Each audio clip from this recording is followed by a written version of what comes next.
Last question I have for you is I want to ask about the Broncos, not just the 70 points that they gave up to the Dolphins, but Sean Payton, for some reason, I know he's a pro coach, he's not a college coach.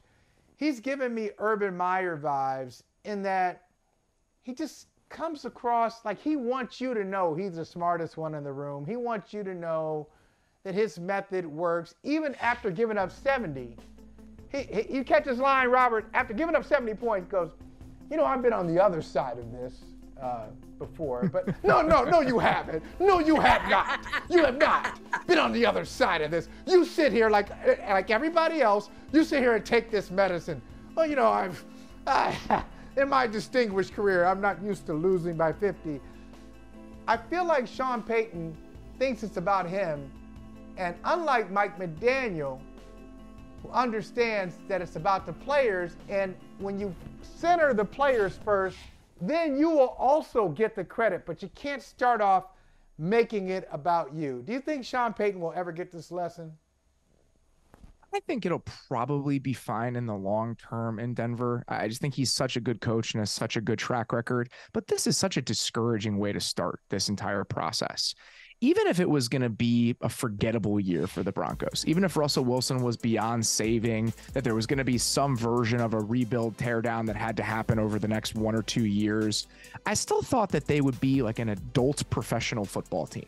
And that's what they weren't last year. The entire point of giving Sean Payton an astronomical amount of money and power to come in here and oversee the organization is that you were supposed to be a serious NFL team again.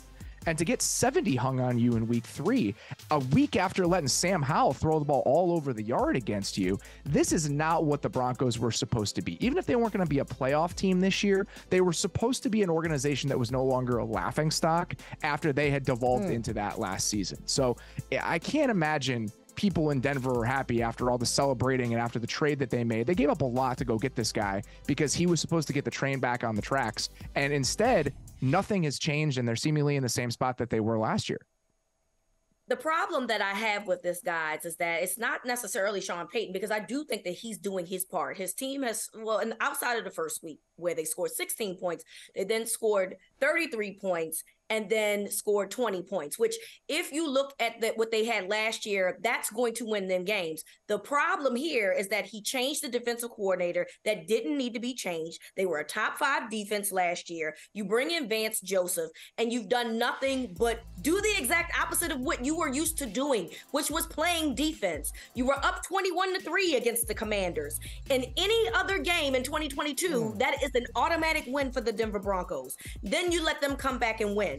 Then you get a 70 burger put on you that I've never seen in my entire life on a professional NFL team happen. So to me, I go with Holley's point of you want to be the smartest man in the room, but you fixed something that did not need to be broken, and that's why you're 0-3 at this point. I think they would have loved to retain Ejiro Evero as their defensive coordinator if they could have. There are a lot of different complicating factors with that. Nathaniel Hackett is his best friend. It's tough to keep a job after they fired your best friend. And they gave him a lot of money to go be the defensive coordinator in Carolina. And the other guy that Sean Payton wanted to coordinate that defense in Denver was potentially Vic Fangio, who got a lot of money to go be the defensive coordinator in Miami. Vance Joseph has had a track record of being a solid coordinator in the league, and it has not looked like that so far, but I understand the bet they made on him. The fact that the returns have been like this is a little bit surprising, to say the least. Robert, always great to talk to you, brother. We appreciate it.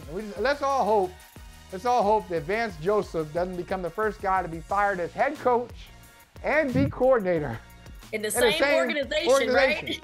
He won't be able to go back to Colorado anymore. That pretty much going to be like, you can't come back here anymore. Like the whole state, you're not allowed to be in Colorado.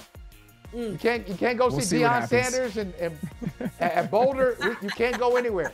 Aspen, you can't go to Aspen. Nowhere. Nothing. We don't want you here. Thank you, Robert. Can't even go to Black Ski. Appreciate it. Good to see you guys. Hey, thank you for watching Brother from Another. If you haven't hit that subscribe button, go ahead and do that now. Don't forget, you can catch us 3 to 4 weekdays on PeacockTV.com and on Sirius XM Channel 85.